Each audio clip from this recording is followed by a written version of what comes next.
ये कहानी है एक गरीब आदमी जिसका नाम रमेश था। रमेश की पत्नी विनीता अधिकतर बीमार रहती थी और उसका बेटा मुन्ना स्कूल में पढ़ रहा था। रमेश एक छोले कुलचे का ठेला लगाया करता था, लेकिन आजकल उसकी बिक्री बिल्कुल नहीं हो रही थी। आप आ गए, मैं आपके लिए चाय बना दूं? अरे नहीं नहीं, रहने दो। अरे मैं खुद बना लूंगा। तुम पहले से ही इतनी बीमार हो। अरे काम करोगी तो और बीमार हो जाओगी। तो क्या ये अच्छा लगेगा कि आप बाहर से काम करके आए हो और अब घर का काम भी करोगे? अरे तो क्या हुआ, कभी कभी मुश्किलें आती हैं तो इंसान को ये सब करना पड़ता है। तुम ये बताओ, तुमने दवाई खाई? हाँ, खा ली।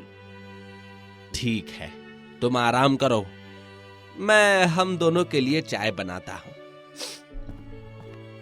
तभी उनका बेटा मुन्ना भागता हुआ आया और बोला, पापा, मेरे लिए नहीं बनाओगी क्या?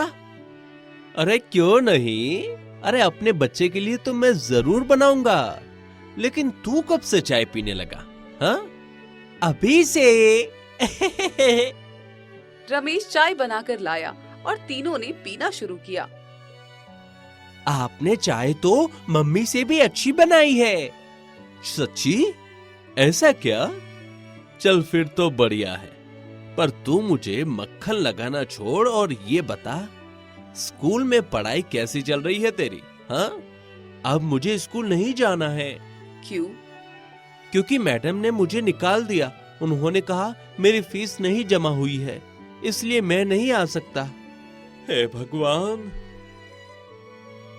आपने मुन्ना की फीस क्यों नहीं जमा करी? अरे कैसे करूं? पहले घर का खर्च तो पूरा हो, तब तो फीस जमा करूं। इस समय काम बिल्कुल भी नहीं चल रहा है। पूरे दिन में 10 ग्राहक आ जाए तो बड़ी बात है। अरे, पर ऐसा क्यों? लोग तो छोले कुलचे बहुत मजे से खाते थे, अब क्या हो गया? रमेश ने गहरी सांस ली। चेहरे पर चिंता की गहरी लकीरें उतर आई। विनीता उसकी आंखों में झांकने लगी, जैसे सब कुछ जानना चाहती हो। विनीता, सच ये है कि मेरा धंधा ठप हो गया है। पर क्यों? क्योंकि मार्केट में नया छोले कुलचे वाला आ गया है, लोग अब उसी के पास जाते हैं। विनीता का चेहरा उतर गया। खांसी दबाकर उसने खुद को संभालने की कोशिश की। तो आप ऐसे ही बैठे रहेंगे क्या? कुछ कीजिए रमेश, वरना ऐसे नहीं चलेगा। मुन्ना अनपढ़ नहीं रह सकता। हाँ, मुझे अब कुछ करना ही होगा। अगले दिन रमेश अपना ठेला लेकर उसी पुराने स्थान पर खड़ा था। सूरज तेजी से सर पर चढ़ चुका था, लेकिन ग्राहकों की भीड़ नदारद। दूर से वही नया छोले कुलचे वाला लल्लन अपने ठेले पर भीड़ समेटे बैठा था। रमेश के पास बमुश्किल 2-3 लोग आए। अच्छा है भाई। हाँ, ललन के छोले कुलचे का तो स्वाद ही अलग है। अलग मतलब कैसा? अरे भाई, उसके छोले कुलचे खा लो तो बार बार खाने का मन करता है। नशा सा छा जाता है भाई। नशा? रमेश को ये बात दिल में खटक गई। उसका माथा सिकुड़ गया। उसने तय किया कि सच्चाई जानकर ही रहेगा। ये सीधे लल्लन के ठेले की ओर बढ़ा। वहाँ भीड़ थी, लेकिन रमेश ने बिना झिझके आवाज लगाई। ए ललन, बता, ऐसा कौन सा मसाला डालता है कि सब तेरे ही दीवाने हो गए हैं? अरे मैं तो बस अपने खाने में प्यार डालता हूँ। प्यार? बस इतना? अरे और क्या, तू भी डाल के देख, शायद लोग तुझे भी पसंद करने लगे। रमेश की आंखों में शक की परछाई गहरी होती चली गई। वो वहीं से चुपचाप लौट आया, पर उसका मन शांत नहीं था। रात को रमेश करवटें बदलता रहा। नींद गायब थी। दिमाग में बार बार वही ग्राहक, उसकी बातें गूंज रही थी। नशा सा छा जाता है। इसमें जरूर कोई गड़बड़ है। ये किसी प्यार की बात नहीं। अगले दिन उसने ठान लिया कि लल्लन की जासूसी करनी ही होगी। अंधेरा घिरने लगा था। मार्केट की हलचल धीरे धीरे कम हो रही थी। रमेश एक गली के कोने में छिपा खड़ा था। लल्लन का ठेला अब लगभग खाली हो चुका था। रमेश की आंखें चौकन्नी थीं। देखते हैं रात को तेरे ठेले पर क्या चलता है। कुछ देर बाद लल्लन ने सब सामान समेटा और एक छोटी थैली निकालकर छोले में कुछ मिलाने लगा। रमेश की नजर उस पर टिक गई। ये क्या है? लल्लन ने जल्दी से पाउडर मिलाया और बर्तन को अच्छी तरह हिलाया।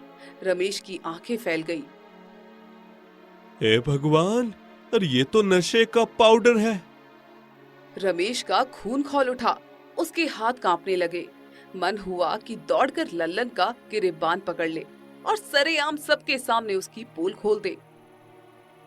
ये तो मेरे बच्चे को बर्बाद कर देगा, पूरे शहर को लती बना देगा। लेकिन नहीं, गुस्से से ये काम बिगड़ेगा। मुझे चालाकी से खेलना होगा।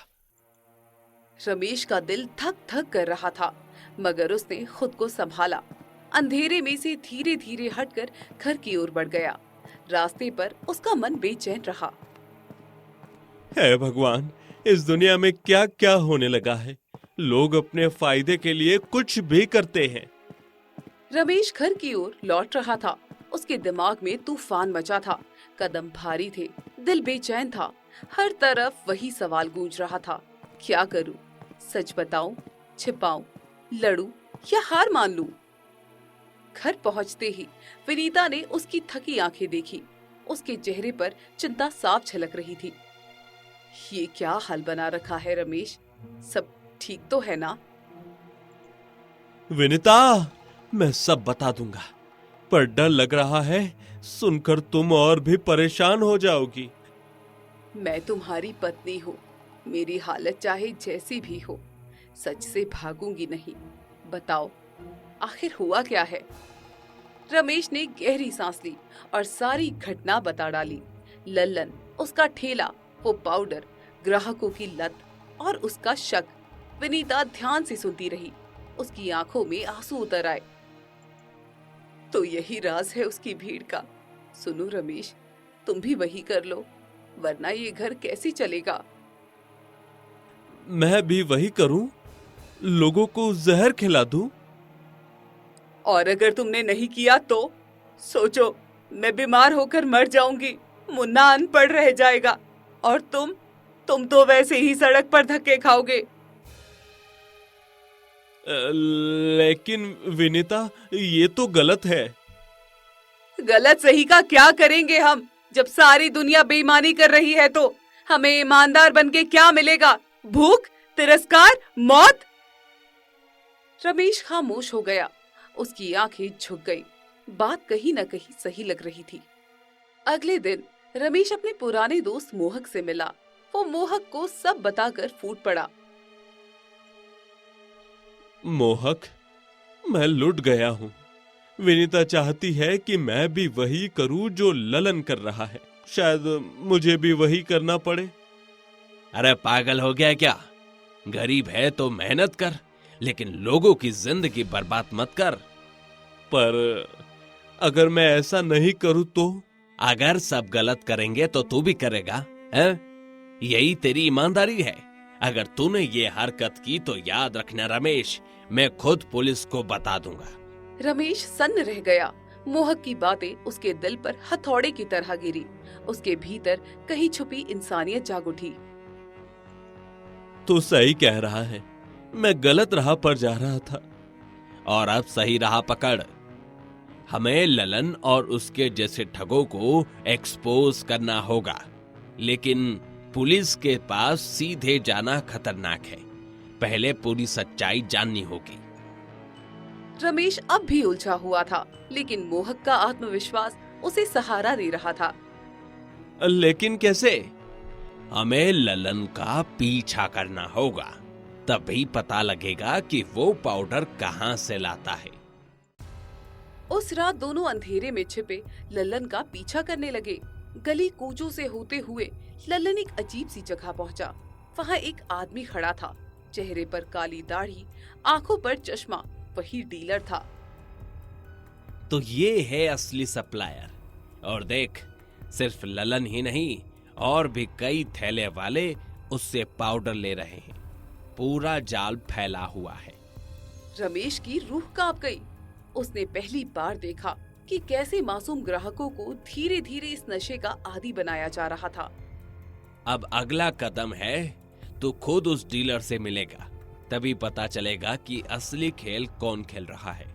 लेकिन अगर पकड़ा गया तो?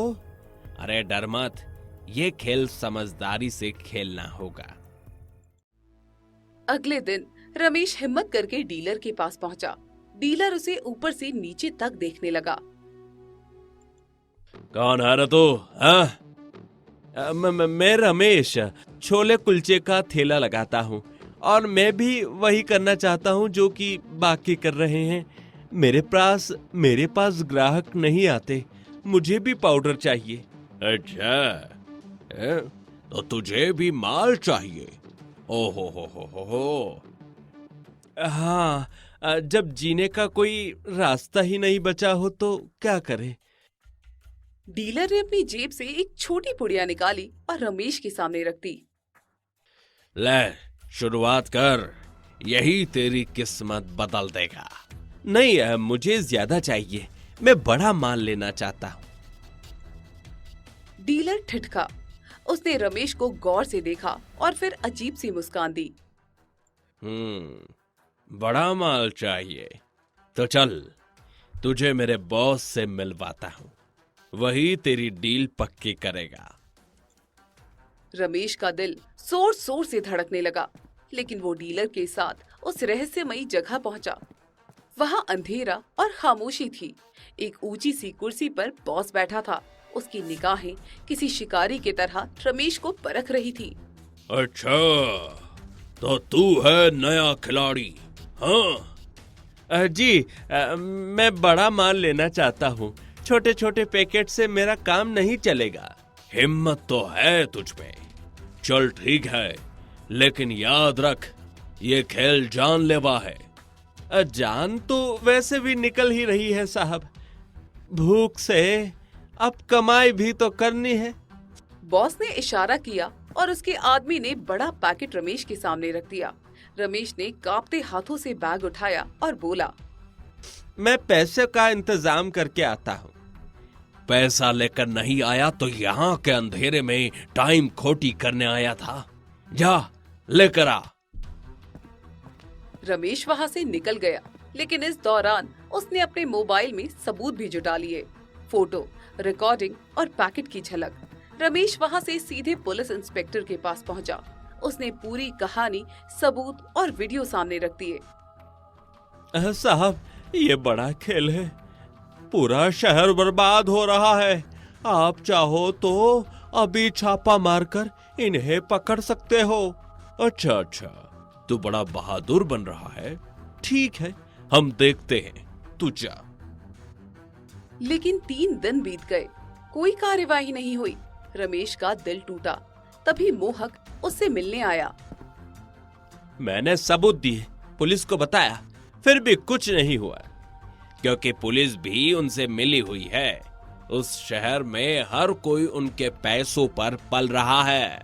तो अब मैं तो बिल्कुल अकेला पड़ गया हूँ यार। अरे अकेला नहीं है तू, सच हमेशा साथ होता है, और अब हमें पुलिस से ऊपर किसी को बताना होगा। इसी बीच विनीता की हालत और बिगड़ने लगी। उसकी सांसें भारी हो गई, दवाइयां बंद हो गई थी। घर में पैसों की तंगी ने सब बर्बाद कर दिया था। रमेश टूटा हुआ सा बैठा था, आंसू आंखों से बह रहे थे।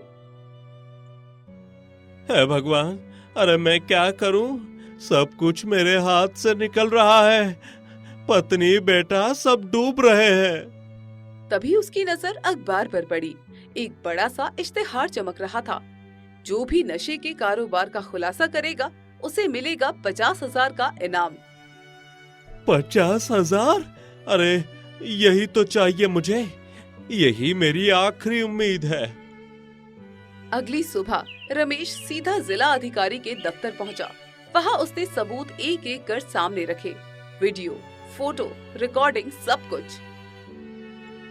ये बहुत बड़ा खुलासा है रमेश। तुमने हिम्मत दिखाई है। अब हम अभी कार्रवाई करेंगे। साहब देर मत कीजिए वरना वो लोग भाग जाएंगे। डीएम ने फौरन आदेश दिए। उसी शाम छापा पड़ा। पुलिस की गाड़ियों की सायरन गूंजी। लल्लन डीलर और उनका बॉस सब रंगे हाथों पकड़े गए। लोगों ने पहली बार देखा कि कैसे एक गरीब ठेले वाला सच के दम पर एक पूरे गिरोह को ढहा गया। देखा रमेश, तूने कर दिखाया।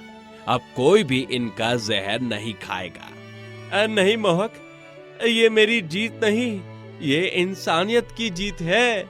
कुछ ही दिनों बाद रमेश को इनाम के 50,000 की राशि मिली। उसने तुरंत विनीता का इलाज करवाया। मुन्ना का नाम फिर से स्कूल में लिखवाया। रमेश, अगर तुम हार मान लेते तो शायद सब खत्म हो जाता। नहीं विनीता, अब समझ गया हूँ। ईमानदारी कभी आसान नहीं होती, पर वही सही रास्ता है। पापा, अब मैं बड़ा होकर भी आपके जैसा बनूंगा। नहीं बेटा, तुम मुझसे भी बड़े बनोगे। हाँ।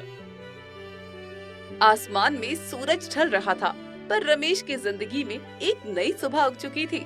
उसने सिर्फ अपने घर को ही नहीं बल्कि पूरे शहर को बचा लिया था।